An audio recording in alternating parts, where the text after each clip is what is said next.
We're back. T.A. Mahoney, Tales from the Dark Side. Man, I brought a weirdo with me today. He's been on a few of these with me, but seems like we're just doing a lot of fishing, and that's what I wanted to talk about today. Kind of what we've done over the summer and what we've looked for. We got Total Plumbing, Matt Clapp with us today, and he's probably top of the chain of command when it comes to weirdos, I would say. He starts it, should I say. And I want to say this. We're about to come out with that third show, and you got interviewed, but it was kind of nice not having you there. I We doubt didn't have that. no bait in the pockets. I find that hard to believe. Probably not as many fish got caught. Well, as many as what? We had a good time. That's what matters. That's what this is all about. It's not who catches Yeah, I the guess most, every 'cause once you'd in a never while, win. I don't know. Every once in a while, it's good to just relax and not have to look over your shoulder. So where have you been this summer? Well, we've been to Venice twice. Yep. We went to Once Venice. wasn't good enough. As soon as we got back, we wanted to go back. How was the first trip? First trip was absolutely amazing this year. There 7 days, had 7 days of good weather. Never, ever happens. But we got blessed enough. 7 good days. Tore them up, as always, with Yeah. Osprey. Very good. Repping Tuna the was a cap. little bit weak. We had Tuna some was dirty weak. water. A lot of pressure on them. A lot of those young guys out there standing on top of them, driving them down. Yeah, kind of what happens here with tarpon. You see the big pod, and people that have never experienced it and don't know to stay on the outside of them. Everybody zooms to the tuna, and when you get on top of them, they tend to go down a couple 100 feet. Yeah. You got to work them to get them back up. Kind of unique ways of doing it, getting them to the top. What'd you think of that? Yeah, it was definitely different. We totally switched baits. Before, when we first went years ago, we were chunking, and now it's hornbellies and That's You what's know. so crazy. They ask us here what we use for bait, and that pumpkin seed Yeah, is is what what we we call call it it here. But how many times have you grabbed it and somebody told you, throw it back in? throw it back. Yeah, We don't want we that. don't want that, and then that's gold over there. You know what I used to do though? I'd throw them in the live well and not say nothing. And have somebody snatch one. Well, and then I'd tell them to watch out for the thorns. Yeah, and see, on so them. who starts the flim flam? Well, that wasn't Yeah. that, but you can kind of hide behind that one. Yeah. You didn't really say to go do it Yeah. or anything there. You know You just what I mean? sit around and wait. What kind of shenanigans went on there? Let us see. We didn't film it. We thought that wouldn't be, don't want. We got a lot of filming planned for the TV part of this, and didn't really want to film that one. But we had a great crew. We had Yeah, got some new names. we do got some new names. We had Yeah. Fuzzy. Yeah. Fuzzy's on there. Yeah, we pretty much stuck with our normal flim flamness with bait in the pocket, scissors. Weights. We did weights. We did get Fuzzy. The captain screaming at the mate, "Where's the bait well plug?" And he finally, after 15 minutes of the mate about to get fired, realizes it's in his pocket. And he's like, "Oh, I think I have it." Well, Yeah, that wasn't good. We were playing kind of grab ass there for a little bit, first couple days, and all of a sudden the bait well's not filling up because Fuzzy's got Fuzzy's the bait got the, well po- in his plug. yeah, that was a good one. Real Yeah, good. we had some good times there. None of the chips. Who thought of that one? That You was or Hardiman. That was Jeff. Yeah, they. You can't have a bag of chips Never. around Nothing, anybody. really. No, so the new thing is with Hardiman started, and now everybody's doing it. Not everybody, just him. Oh him yeah, and Hardiman. I think you might have done it before. The finger, he'll smash He'll stuff. smash he'll put his finger in the middle of your sandwich and give you like a donut hole in it. Yeah, and then that's what it looks like, yeah, a donut, yeah. ham and cheese. And then if you're sitting there minding your own business, eating chips, here comes his big mitt smashing them. Yeah, and it's like eating You know? cornflakes Yeah, after that. yeah. So There a was lot a of that bunch was of going that on. going on. Yeah, yeah. A Man, lot of we sandwiches. had a good time. Caught a lot of fish. We caught. I got a yellowfin on a topwater plug. Yeah, we did. We a did. Popper. Yeah, you did. That was amazing. That was That a was the good only one we got. Nope, Steve got one. Oh yeah, We had one That's more right. That's that right. Steve took all. That's bucket right. list Steve. Bucket list Steve. Yeah. Yeah. He's always got to be the first one on the rod 'cause he's never caught something. We Yeah. want to make sure Steve catches his little bucket list fish. Yeah. So we bucket gave- list Steve. We gave him a hard time about Yeah. that, and we caught another tuna. We had, what, 4 or 5 marlin Yeah. right at the back of the Yeah, boat? and then we had a bunch of mahi, nothing great, but we had a couple decent ones, mostly chickens. And then we did catch a swordfish, but we had to throw it back. A little bit short. A little bit short, yeah. I We put would a have. lot of hours and time. I'm glad they didn't ask me what I wanted to do, because I'd have probably disappointed the captain and kept it. It was the first one. Yeah. I'd at least cut his bill off, and if he didn't swim right, I'd have had to pull Yeah, him in. exactly. You know, exactly. kind of like that first sailfish. You know, Oh, accident. Yeah. it's time for that to happen. But had an awesome time. The snapper fishing up there. The bite was incredible. The mango snapper we I were caught catching. one like 10-8 or 11-8, didn't I? No, you caught about an 8 or 9 pounder, and I caught an 11.9. Yeah, that was a big one. Yeah. Got a picture of it But on the scale. the averages overall of the big ones were way up there in that Yeah. higher part of the slot. I mean, we were killing them. It was one day we probably only got, I think, 21, and every one of them was over Yeah. 6-7 I pounds. mean, something that's huge here in the Gulf, you know, say off St. Pete, is kind of small there. yeah, you ain't you even know. taking pictures, Yeah. really. You snatch it in, throw it in. Yeah, So, I mean, to me, that's one of the best snapper fishing on that rig, because you have the drag tight as it can be, and you have to walk to the back of the boat and yank them. There's no reeling. It's you against the fish. He grabs it, goes straight to the rig, and you got to get. yeah, what pound test? I don't know what we were using. 65, I think it was. Like a 65, tarpon yeah. rod, wasn't it? The best part, yeah, definitely a tarpon rod, 7 foot. The best part of doing that is if one of your buddies are in the way or slow, not paying attention, you're allowed to run them right over. It's like hockey. Yeah, you I can mean, check 'em. it's awesome. So kind of explain what we're doing there, because you got pretty good at it. And you know, one thing I know about Matt is I've been fishing a long time, and everything I've learned has been from other people and trial and error. Matt seems to be cutting the curve. Like every time we're on a boat and we're fixing to start fishing, Matt's looking at me. What's Mike getting? Because he's seen the result. Normally, if I wait, I want to catch the biggest fish, so I wait and everybody breaks off, and then I drop down. Well, you know, it's Well, now I got this guy behind me watching me, so it's giving me some competition on my edge. You know, it's like a pendulum, right? yeah, And you got to get it tipping your way where you're going to get that every time. Well, paid off for him. Yeah. You got that big mango this time. He's probably 32 inches. yeah, it was a I monster. mean, it was a monster. You was a good almost, some of those fish you want to bring back in a cooler just to show people, you Yeah. know, because it really doesn't. Yeah, the pictures don't do it justice at Yeah, all, it really for doesn't. sure. And the red snapper, we got in the one day, I'd say we had some average ones, about Yeah. like you get out of here, they're 8 to 12 pounds maybe. Yeah, then the next time we It was we done whacked it. after that, I wasn't think it? we got our limit, 6-man limit, within an hour. Yeah, one day. almost every day. Almost every day, yeah. Yeah, we didn't call. You're not allowed. The captain and mate can't keep their limit, so we were basically focused on our limit. We had 5 people. Yeah. So that's 10 Yeah, red 10. snapper we would get in most cases, I'd say definitely within an hour and 15 minutes. So Yeah. it made it kind of nice. It was being that they were open and we were doing a lot of blue water fishing, we'd either catch them on the way out or catch them on the way in. That was great. Either Absolutely way, great. It ended up being one of the best trips, I think, in 18 years. I mean, the weather, we got blessed. Yeah, we had absolutely. Awesome time But with the weather. you know, the first trip, we went for a lot of home runs and struck out a few times. you Yeah, know? we both times we went marlin fishing. We were fishing on that rip line. That Yep. rip line was unbelievable. Yep.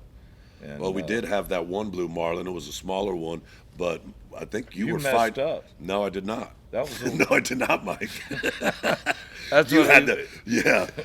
You Matt had, never makes mistakes on the boat. This blue marlin was, I mean, he had to be closer than 5 feet to the boat. well, yeah, Mike had a tuna on off that popper. He was down low. He was coming up. Marlin come up to check it out, and he came right up within 5 feet of the boat and actually Lit. broadsided. Looked like he was plugged in. Absolutely LED amazing. lights on his fins. One of the It best looking fish was ever. incredible. Yeah. But just Definitely. didn't. What happened there? You snatched it out of his No, mouth? he wasn't or- even hooked. Okay, He was I'll just showing tell you on what the I side. saw. Well, I you had were reeling in a fish, so well, I you was really on- didn't see much. I was on the same side of the boat. I saw him, and then I No, we heard didn't. Matt put a horn belly on. He put it on. The marlin ate it, and Matt jerked it out of his mouth. No, I don't believe that's what happened. So what happened was, Bone the mate said, "Hold this. Don't do anything until." Also, it's the mate's fault? Yeah, he told me to hold it. Don't do anything. mate's Well, fault. he had the That's drag. Matt's fault. Mate. He had the drag set incorrectly, and he got off. I didn't even get a reel. I didn't even get anything. I was told to hold it. That's it. All right, well, so I guess me holding the rod means waiting, and I lost it. So He I'll cranked take it right. I saw it come out of his mouth, yeah. and Matt was jerking.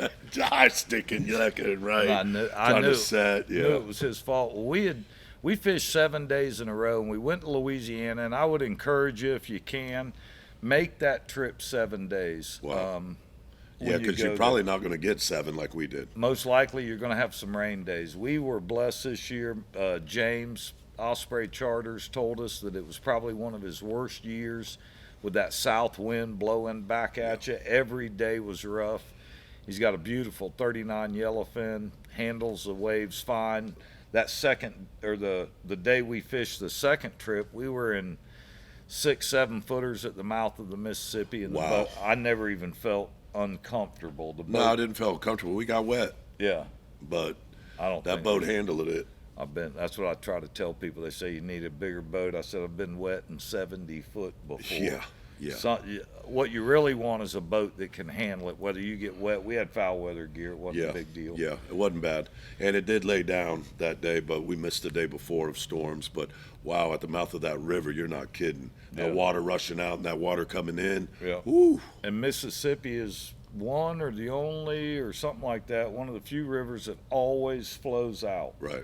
You may have an undercurrent that's coming in with the tide, but the top is always flowing out. So something you got to be aware of when you got that south wind and you're headed south straight into it. And it gets deep quick, but I'd say it's about like Tampa Bay, but It gets worse. a little Chopped sketchy. up. Yeah, it gets Yeah. a little sketchy. You I want mean, something wow, that big was good. rolling through there. But we had 7 days of beautiful weather. We saw 4 or 5 marlin. We had them next to the boat. We had them whacking the baits and just never hooked Boats up. near us had a couple small white marlin coming out of the Yeah. water showing. That was cool. Yeah, and that we saw some tuna getting caught. Yeah. A buddy of ours was there, Ernie Rubio, Yeah. and had a real good He time. did real good. Yeah, I think they were bombing them. If anybody's been up there, it's when you hook a detachable weight on about 100 feet above the bait, drop it down to where you see them on the bottom machine. It's a detachable weight, so when the fish hits it, boom, it pops off. Now you can fight the fish, and it's a little bit easier to get them when you got them down there. But he did a good job at that. We got a Yeah. taste of swordfish. Yep. Really good time. And you know what I'm going to do on the second part of this whole thing? We got a couple things we want to talk about. We came back after 7 days, and you're like a rock star. You went offshore again, right? Oh yeah. Oh, with Mark and Fish and Mark Fewalks. Yeah. Now we- was that planned beforehand? Yeah, that was been planned for a while. We were going. We planned it on the full moon.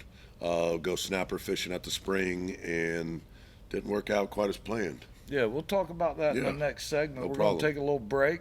We're going to be back with Matt Clapp, Total Plumbing. Y'all hang on. We'll be right there.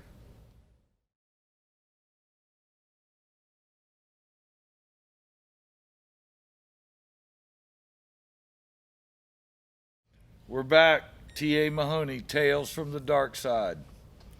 We got our buddy, a weirdo, top of the chain of command when it comes to weirdos. Matt Clapp, how you doing, buddy? Awesome. How you doing, bro?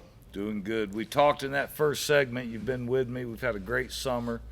We've spent some time in Louisiana. We're going to talk about our second trip there, which we just got back from. But first, I want to talk about that trip. Matt was on a roll. 7 days in Louisiana. You came back for what, 2 days? 2-3 days. Yep. 2 or 3 days. We were on the full moon. Mark Fewalks runs one of the best trips. Runs out there at night. You can get on there if he doesn't have a full crew per person, or you can get a group. I think you had a group that Yeah, a was bunch of my friends. ready to roll, and you were excited about going. Yeah, we were going to tear them up. And Where that were was you the plan. headed elbow area? 10 miles west of the elbow. Yeah, Yeah, out there in that area. yeah, yeah. Went out to bang out the red snapper real quick, and then we were going to come in and hit the mangoes, yellowtails, stuff like that. But we were supposed to be back. I think we left at 4 o'clock in the afternoon. Supposed to be back at midnight at the dock because there was some few scattered showers on the forecast. Starting at So about take us through the trip. You roll out at 4 o'clock. I Roll out saw at the 4, live video. And have a good time. Water's almost glass. no storms at No all? storms, nothing. Get all the way out, 10 miles near the elbow, and start red snapper fishing, and we could not get them to bite. Could see them on the Yeah, machine? they were stacked up. We went 4 or 5 spots, could not catch a one, and that was Wow. rare. And we were all confused, wondering why. I think the fish were knew something we didn't. So this had to be 7 o'clock at night, I'd say. Yeah, 6. yeah, 7-ish. Couple hours out. Yeah, so we start saying, well, let's give up on them. Let's go hit the yellowtails and the mangoes, and get on one spot and just load the boat. Well, as we were going in, I think we were 70 miles off, going into about 50. Saw a little storm over here, one over there, and within 30, 40 minutes, we were trying to dodge them, go through this little cut. Next thing you know, they all joined, and heard on the radio that there was a storm as wide as the city or state of Florida coming straight at us. Now y'all didn't have radar, or Yeah, we had radar. I don't remember. I wasn't captaining. Mark was, so I wasn't paying attention to it. so? But y'all knew the storm was We coming. knew there was You a could storm see coming. it. I brought foul weather gear. It was there, but come 9:30, 8-footers, one after another, after another. We were holding on for dear life. Mark Fewalk's, hands down to him, one of the best captains ever. The boat, the platform we were on was made for it, so we felt safe. We were all in good spirits, laughing, joking, chewing each other, flim-flamming, putting stuff in pockets like always, but Tying each other to the leaning post. yeah, and stuff like that. And then out of nowhere, Wasn't no sleeping, was there? no, there was no sleeping. And out of nowhere, the storms came. Wow. Just hammer time. Hammer time. Lightning. Lightning everywhere. We tied towels to the bars to hold on. I mean, I think we were going 5 to 7 knots for Just keeping 4 the boat hours. into it. For 4 hours, it was rough. I let go for probably like 10, 11, 1 o'clock in the morning, something like that. Let go, stood up to stretch my back. Boat, we hit the wave. I went up, boat went down, and I landed right on my tailbone, and I think I broke There my ain't much tailbone. meat there. No, not much meat at all, and I'm still feeling it. That was not good. But the worst thing was listening over the radio, Coast Guard, EPIRBs going off left and right, vessels taking on water, capsized Kind vessel. of eerie. Yeah, and most people, some of them were closer to shore, but there was one boat that was on the elbow, right at the elbow, about 80 miles out, and within 20 minutes of their EPIRB going off, Coast Guard lost signal. So it gave us all kind of a really, really gut-wrenching feeling. And every time you go out there, you're in danger of that. Yeah. People don't, every day you get on that boat, you better be prepared. You're with some of the, one of the best captains I've been around. I've been with him and fished with him, and you can still have stuff like that happen, Yeah, exactly. And, we were blessed. We got in, no problem. It did take quite a few hours. We had to head into it, and we were headed towards Crystal River. Yeah, he said for about 2 hours. Yeah, I'd asked and then Mark. finally we, cut back south. Thank God we made it. The other guys weren't as fortunate. The other boat that was out there that lost signal, we all did a lot of praying for them. We didn't know them. Wish we could have helped them, but the Coast Guard was out there. Fellow fisherman. Yeah, so we felt a very good connection and bond with the guys. Didn't know who they were. Started seeing the Coast Guard search pattern back and forth in a grid, and that's really eye-opening. Yeah. reality. A lot of praying. That was Thursday night into Friday morning. Thank God, Coast Guard sent a video and posted a video. They finally got the 4 guys on Sunday morning, about 100 miles north.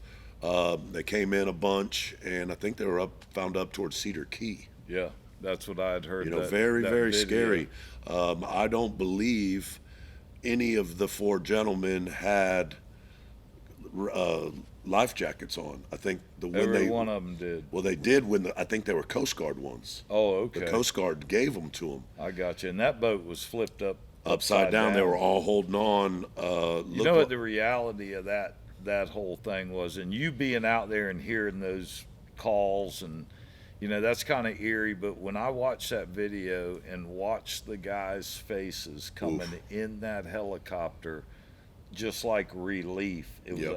I'm pretty sure it was family. It was a father and son. Yeah, it looked like maybe possibly an uncle and, looked like a father and son and the 2 boys. What it looked like. And when they got the boys up, you just unreal. Just him hugging his dad, about to choke you up. Yeah. You know, it was.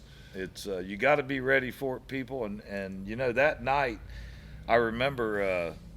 Steve Cross, our friend, called me and he said, "Hey, what do you think about them guys going out?" And I said, "They'll be fine, man. They're with Mark." And I said, "You look at the weather?" And he goes, "Yeah, it looks pretty big storm." Well, I'd looked an hour before, and it was 3 storms, and it honestly looked like it was no big deal if you shot between them, right? Exactly. Well, when I hung up with Steve, I said, "Don't worry about him. Mark's pretty smart. I know he's got a raft. I know he's got a satellite phone and an EPIRB and one of them texting things that you can text people with." Yeah. And I went to the Weather Channel right then on my phone, windfinder.com, and I looked it up and I said, "Holy cow, that's a big storm." And I started looking at it and doing the measurements and the scale. And I called Steve back and he said, "What do you think?" And I said, "I think they're in the middle of it." Yeah. From where Mark told me he was headed, I knew it was somewhere out there by the elbow. And, you know, all I could tell Steve is I know the boat and I know the captain and I know the crew. Most of y'all I knew. And I said, "They'll be fine, Steve." I said, "They're going to take a butt whipping, but it's going to be, you know, they'll be fine." And I had the confidence. And that's one of the things you really need to think about when you go offshore with somebody. It's not necessarily the pictures on social media and all the stuff that you see. When you're going 100 miles offshore, 70, 50, you know, it's like I tell people, you can't swim a mile and you can't swim 100 miles. So it doesn't matter how far off you are. You better be in a decent boat. Make sure all your safety gear's in order. Know where your life jackets are. Easy to you grab do. them. And Mark's good about that. Yeah. Mark or his mate will instruct you on where the safety equipment is if something happens to him, where stuff is at. You know, and also the main thing is you can't panic. You know, you have to think logically. You start panicking. Yeah, you start panicking, and you know, nothing good can come out of it. Well, and you make impulsive decisions. I've always told people on my little talk on the way out, if they're concerned about something, is, you know, follow me. Yeah, I'm living. I'm living, exactly. And I'm getting in that raft, Yeah. and I'm not dangling in the water with a bunch of sharks. I'm going to be in a raft on a satellite phone with a big bottle jug of water and a hands down to the Coast Guard. I don't know how many search boats they had out there going through that stuff, but we saw at least 3 or 4 helicopters and at least 1 or 2 search planes. Yeah. And I mean, they really went all out and found those guys. Yeah, it's incredible. Hats off to them. Dave Singletary on the podcast, and we talked a little bit about his boat going down. That was a year ago. Yeah. And those storms, I mean, that was the beginning of GAG, wasn't it? And Red Snapper. And we were up in Louisiana, and we heard about the storm. I think it was 4 boats or something, and you can get caught so quick out there. The fish are out there. Sometimes catching them makes you do. I've done some really stupid stuff as far as decisions and going out in bad weather because I'm made up with fishing. You know they're there. You know you want to catch them. That's where you want to go. And then you also have playing around the weather, and the weather doesn't cooperate, and boom, you're in it. So Yeah. you can be as smart and as educated and pay attention to the Weather Channel, Well, look at and Mark. it doesn't work out. Mark would have never Exactly. gone out in that kind of Yeah. weather, but it's just like all of us. You see 3 storms, you go, wow, they're all kind of moving the same way. Let's Yeah. shoot at, Yeah. and y'all did. Y'all got out there fine. Yeah, and it looked great. We were doing good, cutting in between 2 of them, and the next thing you know, all of them joined right on Joined. top of us. Boom. We've all had it happen. I know Matt was telling me about it, and he said, yeah, a big rogue wave hit us. Well, remember this, when you're in the middle of the night in 6 to 8 foot seas or 8 to 10 foot seas, every wave is a rogue wave. Yeah. You can't Pouring tell. down rain, you can't see. No, it's going sideways. And then when you turn your spreader lights on, you see worse.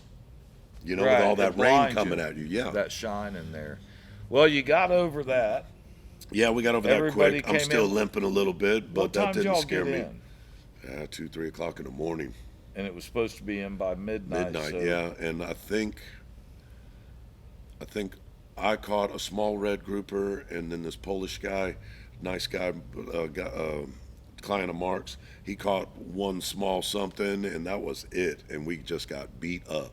Wow, that happens. We were.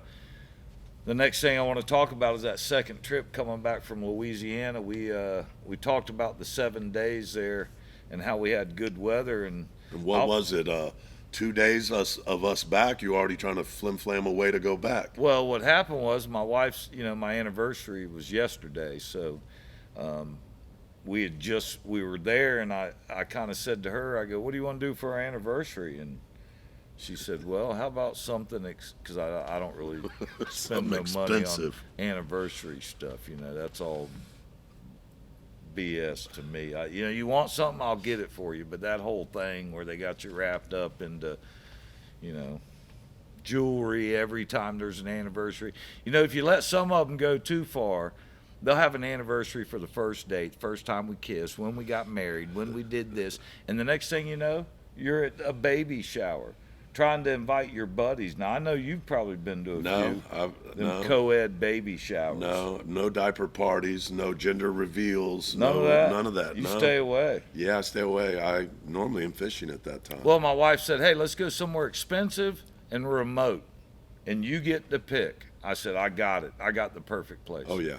Venice, Louisiana. How more remote can you get? And then, it's going to be so remote, I'm going to leave you at the houseboat, and I'm going to go fishing. Yeah, what a guy. And that's what we did. That's what she wanted to do. We didn't do that for our anniversary. It was Yeah. just close to Yeah.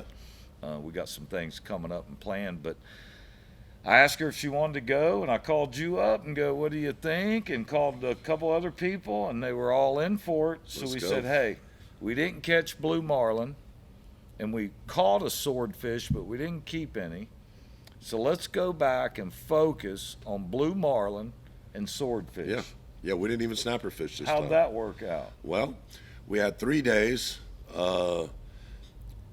First day, we did a little trolling, caught some mahi again, nothing too exciting, and then all of a sudden, Mr. Mahoney gets a nice blue marlin online. Let me tell you what happens there. I got 4 people, 4 of my buddies on the boat. They're gunning for the rod. Once again, another thing I was watching to put in my repertoire for later. Yeah, now you'll use it Yes, next time. yes. But Matt and Cuban Sandwich and Spanky, they would all dart to the rod. There's no way you could get there. And Steve's been about the fact. Of course, he stands 2 He stands foot. right by it, And if yeah. it's all the rods, he'll stand in the middle of the Yeah, deck, and he'll yeah. get there first. But Very professional. let them go. Let them go. Let them catch the dolphin. So they're all catching dolphin. We had some nice ones. We probably caught about 10, had Yeah. some action.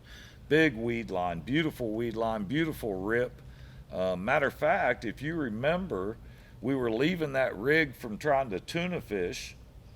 We were 3 miles from it, and all of a sudden we just saw the rip. Bam, There was yeah. nobody else there. Yeah.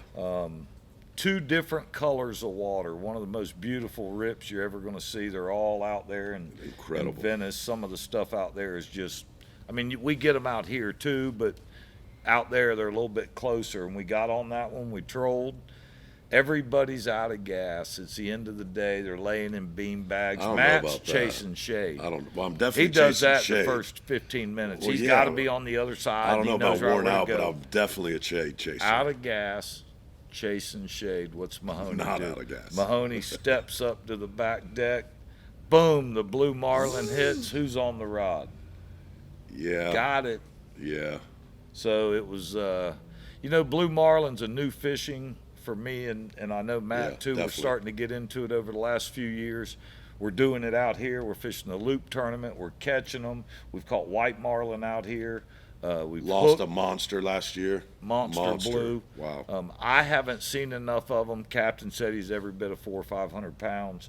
We caught some big wahoos, so it's something we're getting into and we're enjoying. But you basically fight the fish the same way you do. The boat's going to be running. However the captain does it, you make sure you got a tight line. The captain said he's 180 pounds. Beautiful blue came up next to the boat. Hit a chrome head, Islander, black and purple. First time I caught one on one of those lures, I've only caught 3. In the first stand-up I caught, and it was pretty quick. At 16, 18 minutes, they videoed To be it. honest, I couldn't believe how quick it was. Well, look who's on the rod. No, I think That's the difference. I saw when we got him to the boat, where you got him to the boat, I saw a couple other holes in him, like he had been caught a few times that day, so maybe he was really tired. He was already wore out. Yeah. It was quick. He was just like, oh, I know these guys. They're going to let me go anyway. Let me just come to the boat. As you know, every fish is different, right? Yeah. You can catch the same fish, same size. He acts different. That fish had the fight in him because he showed it at the end when he broke the line. But I don't know if it was the way the boat was moving in that circle. Yeah. I was reeling just a constant pull, not real fast. I wasn't horsing him up. He came right up to the boat. And I'll tell you something, there's no doubt in my mind that I've heard from other people that fish that get caught often in an area are easier to catch. They know it's going to be a release. Yeah. They come up to the boat. I had, Dave Paul, a friend of ours that passed away, caught a 350 pounder in Isla Morada. It was less than 20 minutes at stand up. Yeah. Came right up to the boat. They grabbed it by the bill. They unhooked it and let it go, and it swam off. So some of those fish, I think you educate them, Yeah. just like a pelican at the cleaning station. Yeah. Pelican ain't going to go to look for bait if you're throwing him backbones Yeah. at the cleaning station. You're going to have to start over again is the way to do it, right? Yeah. So Mahoney hits the home run. We're in I wouldn't say a Louisiana. home run. All I'd my- say he got a base hit. All my buddies out of gas. I We're jump not on out the of reel. gas. I get the blue marlin. So then the next day, We got rained out. rained Bad, out. That's bad. why you always want to go. Right. Our minimum is a 3-day. Yeah, and so we had day 3 coming out 6-footers at the And base what of did the, we say the day before? No matter what the We're weather, going. and the captain said it too. yeah, So once we the had captain our foul said, weather gear. We're ready to go. we put it on twice and never got rained on. Not bad. We got splashed and wet from the boat, but we did not Coming out really. the mouth of the Yeah. river. And And it was about half a day, but it slowly laid down. turned into a beautiful day. Very beautiful day. Total, we had 9 of 10 fishing days Yeah. offshore. It That's was an unheard incredible of. time with Osprey Charters. Look them up there in Venice, Louisiana. Captain James did a great job. When I look back at the 10 days, incredible, isn't it? It's incredible. The amount of fish we caught, the different fishing. We had Yep. swordfish, blue marlin. We Yep. saw a bunch of blue marlin, mangoes, red snapper. It was Yep. just an excellent trip. So third day, we're we put the nail in the go coffin. big or day go 3. home. Big game James Yeah. came to town. Well, we didn't want to snapper fish. We didn't even try the tuna. We went straight for the swords, and we I don't finally. know what happened on that first one. We got a good hit. James said he's Oh. got some weight to him. Yeah, I don't know what happened either. Line popped. We did have Steve's a new got mate some the first day. bad luck, I doesn't think it was Steve's bad juju. It was Yeah. something with to do We'll with the just rooster say he was fish. snatching on it. Yeah, he was snatching. He caught a rooster fish that wasn't even legal. And Yeah, put it on posted. Facebook. I think that's his new profile page. Yeah, new profile Yeah. pic. So we lose the first one. It was a big Captain one. was hot. Oh yeah. I understand. We put some hours in. He wants it to happen. Yeah. And some of your captains, they show some emotions, but we've been around enough to know it's all because they want to catch that He's fish. got for the you, passion. Absolutely. James is one of the best out there. Then we ended up catching one. We ended up catching one. Probably about 130 pounds. We got pictures of it. I mean, we were just in We're happy. shock. First wow. one our group has got. Our group, yeah. Keeper. Yeah, maybe 30, 35, 40 minutes Yeah. fight. It was good. Of course, you know, What happened there on the call? You know, you got 4 guys catching a swordfish. and you know, of course, There's only one bill. yeah, So my buddies, right? They are going to call it like we're in a schoolyard in 3rd grade, right? Who's we're going to calling call shotgun it? in So high they school. they decide they call the sword. So Steve, Steve- gets the sword. Steve Mr. did. Tiki Bar is going to get the Yeah. sword so you Yeah. can put it in his tiki bar, right? So okay. I said, where was I when y'all called it? Oh, yeah, you were in the front of the boat helping put the fish up. We were in the back, Yeah. deciding Deciding this. for us. So no problem. So now what happens? Well, wasn't We catch our second yeah? one. We catch a second one. Big dog here.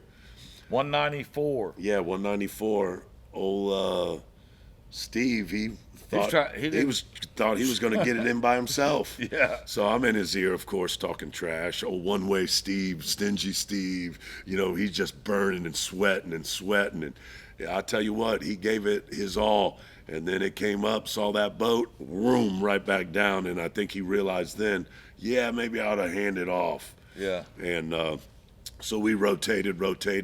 How many runs did it make to the bottom? 4 or so? Well, I can tell 3, you 4? this. We're in 11 to 1,400 feet of water, 4 of us on the boat reeling, and I reeled on that fish 4 times. Yeah.